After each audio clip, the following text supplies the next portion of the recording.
Hi everyone, Tristan from the CPAPstore.ca. I made a video about how to wash your CPAP machine and I got a few questions in the comments of how to dry the tube. In the video I show that you should drip dry your tube using a towel over a railing or something like that just to let the water flow out. But it is quite a long device and it is quite hard for it to dry. The reason why it's important to drip dry your tube is just so you don't have to use the CPAP as long as a dryer. But that's definitely what you can do to get the last remainder drops out. Now, this is the AirSense 10 here connected to a Go battery, and I just have the tube connected on the back there. Now, I just wet the tube. It drip dried for about maybe 3, 4, 5 minutes before I started recording this video. So it's pretty much as wet as it's gonna be. And I'm just gonna see how long it's gonna take to dry. So I have no water in the water chamber right now. I'm just gonna turn it on. And as you can see, I have everything flowing down. So I have the tube flowing downwards so that the water can drain out as quickly as possible. I'll actually put this to the side here so it can drain even easier.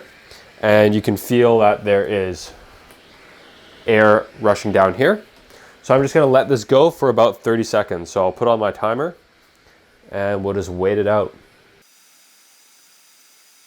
Okay, 36 seconds, 37 seconds, and let me just stop it right there. So now that we can see that this portion of the tube is what's hanging off my dresser here.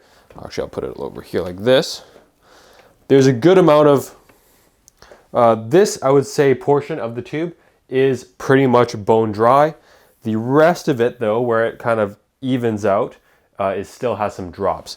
So now that this part's bone dry, I'm going to wrap this around here, just because I don't want the end of my tube kind of touching the floor. And I'll let the rest of the tube hang down, directly down, and I will start it again.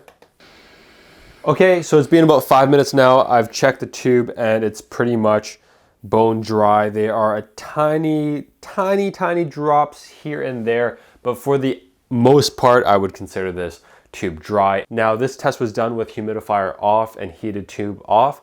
However, if you want to speed up the process, you can turn your heated tube on and it will speed it up. So again, this is kind of like the worst case scenario. I just washed the tube, I just put it on, no humidifier, no heated tube. That was about 5 minutes and I guess the initial 30 seconds. But you can probably get that down to around 3 minutes if you turn on the heated tube and you let it drip dry for a little bit before starting this process. I hope you found this video helpful on how to clean your tube. If you want to see more of our videos, check out our channel or consider subscribing. Take care.